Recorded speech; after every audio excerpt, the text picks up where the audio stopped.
Bonjour, c'est Malou. Je fais une petite vidéo parce que attends, attendez, déjà, j'espère que vous allez bien. Avant tout, c'est important que vous alliez bien. J'espère que vous alliez bien. Je l'espère vraiment. Et voilà, bon, moi, je vais bien. J'ai beaucoup été débordée, donc voilà, je le suis encore. Bon, c'est comme ça. Alors, je voulais vous dire, je voulais partager avec vous euh, mes pensées que je viens d'avoir en sortant de méditation. Je me suis dit, tiens, je vais partager avec mes abonnés. D'ailleurs, merci d'être abonnés à ma chaîne, pour ceux qui sont abonnés depuis longtemps. Merci à tous ceux qui s'abonneront, c'est vraiment gentil. Et merci, voilà, merci donc aux nouveaux abonnés, à tous, à toutes.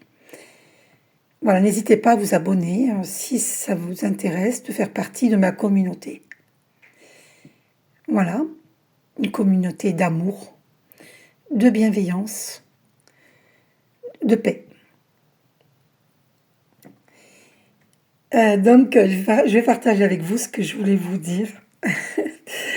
En fait, il y a longtemps, j'étais surprise. J'avais vu, il y a longtemps, il y a quelques années en arrière, et je crois que c'était sur Toulouse, j'avais vu un petit groupe de gens qui, qui parlaient justement comment on appelle ça, ce qui vole dans le ciel, là, ah, il parlait justement des archanges, des vaisseaux spatiaux. Un vaisseau spatial, les vaisseaux spatiaux. Et moi, je dis, mais c'est bizarre. Pas plus que ça, hein, je n'étais pas dans le jugement, mais voilà. D'ailleurs, on m'a fait poser les yeux sur 2 minutes et 2 minutes 2, le 2, la dualité. Et c'est vrai qu'à l'époque, je comprenais pas. Je dis, mais c'est quoi ça? Puis en plus, des noms comme... c'est vrai que ça sonne bizarre, des noms comme Métatron et Melchizedek.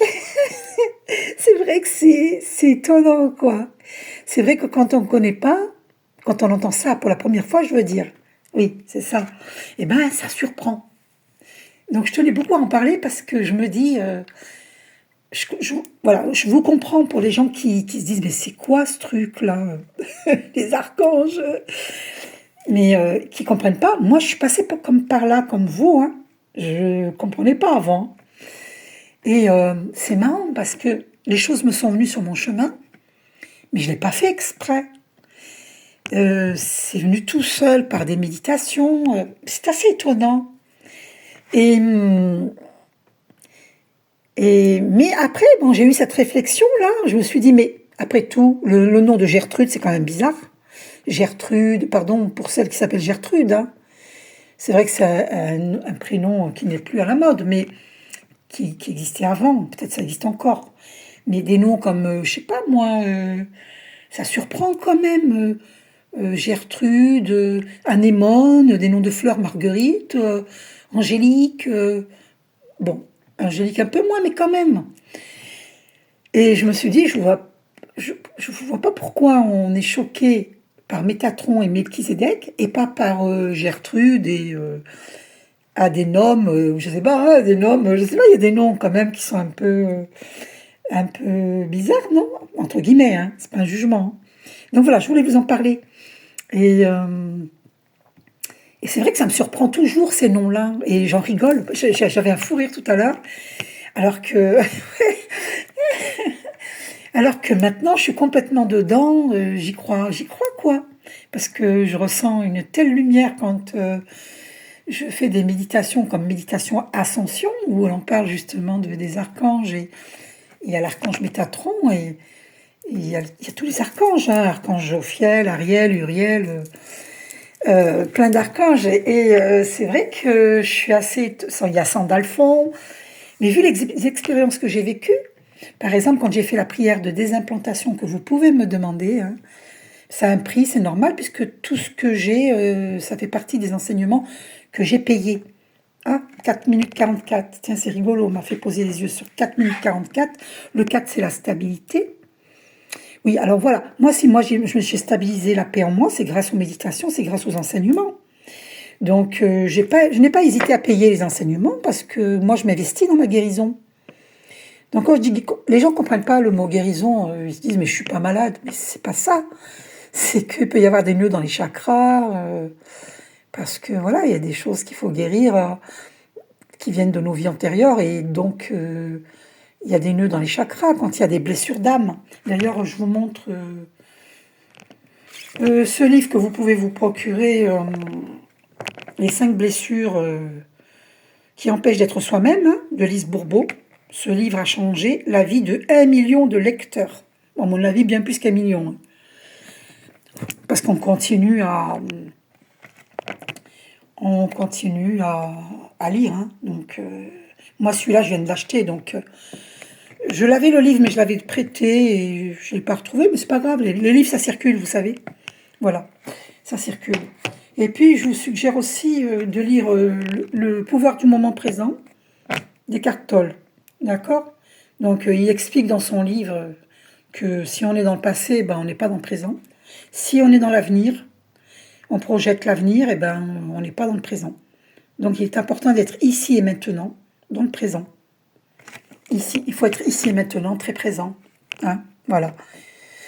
Très présent à soi-même et à autrui et au monde, parce que voilà. Et moi, avant, j'étais très dans la lune. Voilà, bon, mais c'est dans ma nature.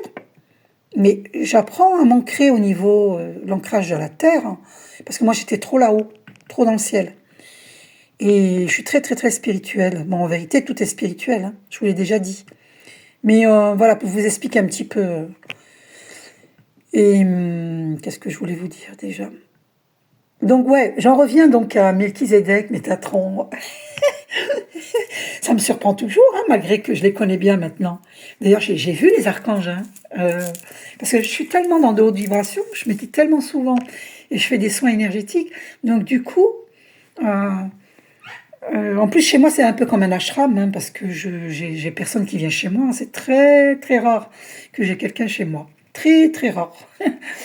Voilà, j'ai une amie qui est venue il y a pas longtemps. Voilà, mais c'est tout, une seule fois. Et puis, bon, c'est rare, hein, franchement, c'est très rare qu'on vienne chez moi. Donc, on peut considérer ma maison, mon lieu de vie comme un ashram, hein, puisque je médite beaucoup et que je fais beaucoup de soins énergétiques. Voilà. Et que j'écoute beaucoup de musique purificatrice. Donc, je me resitue ce que je voulais vous dire. Donc, j'avais un fou rire. En sortant de méditation, j'avais un fou rire. J'ai dit, mais je comprends les gens, leur réaction, puisque moi, au début, quand j'ai vu des gens sur Toulouse qui parlaient de ça, des vaisseaux spatiaux, ça m'avait choqué. À l'époque, j'avais jamais entendu parler de ça. Et je vais vous dire une chose, ça va vous choquer ce que je vais vous dire, mais c'est la pure vérité. J'étais avec un collègue de travail, c'est entre 2016, alors je sais plus quelle année c'était. Alors moi, j'ai pas du tout la notion du temps, parce que je suis tellement spirituelle, tellement intemporelle que j'arrive pas, j'ai pas la notion du temps. Voilà. Et donc je sais pas, c'était entre 2016 et 2018, d'accord? 2016 et oui, 2018, oui c'est ça. Alors je pourrais pas vous dire si c'est 2016, 2017 ou 2018, hein, mais c'était entre ces dates-là, ces années-là. Et donc on sortait d'un restaurant et asiatique. Et pas loin de chez nous, chacun son domicile, pas loin. On sortait du travail, on avait envie d'aller manger asiatique. Et au retour, sur la route, je vois un engin qui volait bas. Et c'était pas un hélicoptère. Je dis, c'est bizarre ça. Je dis, t'as vu, regarde. C'est pas un avion, parce qu'il volerait vite. Il volerait pas comme ça, doucement, doucement. Il faisait presque du surplace, quoi. Je dis, c'est impossible. Il volait bas. J'ai dit, mais attends, c'est une soucoupe volante ou quoi? C'est quoi ça? J'ai pris mon appareil photo au moment où j'ai voulu prendre une photo, il a fait ça. Attendez. Il a fait comme ça. Mais je le fais vite, du coup, vous voyez pas ma main. Vous vous rendez compte un peu? Ça, c'est parti de suite, très très vite, très très rapidement. Donc, j'ai pas pu le prendre en photo. Mais on a halluciné. On a halluciné. Et c'était certainement un vaisseau spatial. Moi, j'y crois. Et, mais après, on ne pouvait pas en parler à personne parce qu'on nous aurait pris pour des fous. Mais franchement, c'était pas un hélicoptère, d'accord. Quand même, on sait reconnaître si c'est un hélicoptère hein, ou un avion, quand même. C'était pas une étoile filante. Non, non, non, non. C'était plus gros puisque c'était près. C'était au-dessus de la voiture, sur ma droite, parce que moi j'étais côté passager. Voilà. Et le collègue de travail, il conduisait. Voilà. Et donc c'était sur ma droite, sur la route, et sur ma droite, au-dessus de nous, mais sur la droite. Donc je le voyais bien. Et c'était ni un hélicoptère, ni un avion, ni une étoile, impossible. C'était puisque c'était gros. Et c'était rond. Mais je regardais bien, je dis, c'est pas possible. C'est quand même pas une soucoupe volante, c'est pas possible. On a du mal à le croire quand on voit ce genre de choses. Hein. On a du mal. Et c'est parti très, très, très, mais à une vitesse hallucinante. C'est-à-dire que, je pourrais même pas dire une seconde, ça doit être encore moins d'une seconde. Oh, 11 minutes 11. Oh, mais c'est fort, ça. Non, mais bon, pour moi, écoutez, pour moi, c'est les archanges. Pour moi, c'est les vaisseaux spatiaux. Si vous étudiez la question, vous allez voir qu'ils ont des vaisseaux spatiaux. Hein. Et j'ai entendu dire, j'ai lu même, que peut-être qu'il ne faut pas trop que je m'aventure sur ce sujet. Non, je vais en arrêter là. D'accord, parce qu'après, bon, j'en arrête là. Je dis juste ce que j'ai vécu. Voilà. Un fait réel. Maintenant, bon, voilà, après chacun pense ce qu'il veut. Vous pouvez dire, ah, fabule, mais non, ils se sont trompés. Mais quand même, on était deux à voir ça. Hein. Et j'ai pas pu prendre ma photo, donc il n'y a pas de preuve. Il n'y a pas de preuve. Mais ça passe mais à une allure vertigineuse, à la vitesse de la lumière, si on peut dire ça comme ça. C'est hallucinant. Voilà, je vous parler de cela parce que ouais, c'est étonnant, hein, c'est vraiment étonnant. Bon, écoutez, voilà pour ce sujet. Je tenais à en parler, mais j'étais pliée de rire. Je disais, mais le nom Gertrude, après tout, c'est bizarre aussi. Hein. On a du mal à s'habituer au prénom de Gertrude. On est bien d'accord. Il y a même des prénoms, je sais pas, des prénoms masculins aussi, des vieux prénoms qui étaient assez étonnants. Théodore. Je suis désolée, mais Théodore, c'est pas plus choquant que Métatron. Donc voilà, je tenais à en parler pour enlever je sais pas, les fausses croyances, les idées reçues, les jugements hâtifs, tout ça. Voilà. Après tout, on peut inventer même des prénoms. Hein. Il y a des personnes qui inventent de nouveaux prénoms pour leurs enfants. Enfin, je sais pas si on a le droit, je suppose. Hein. Voilà, bon, je sais pas. Est-ce qu'il y a des lois là-dessus? Je n'en sais rien. Il y a des choses que je ne sais pas. Quand je ne sais pas, je vous dis je ne sais pas. D'accord? Voilà. Donc, je vous fais un gros bisou. C'était le sujet de cette vidéo, donc je ne vais pas m'éparpiller. Je vous fais un gros bisou. Prenez soin de vous.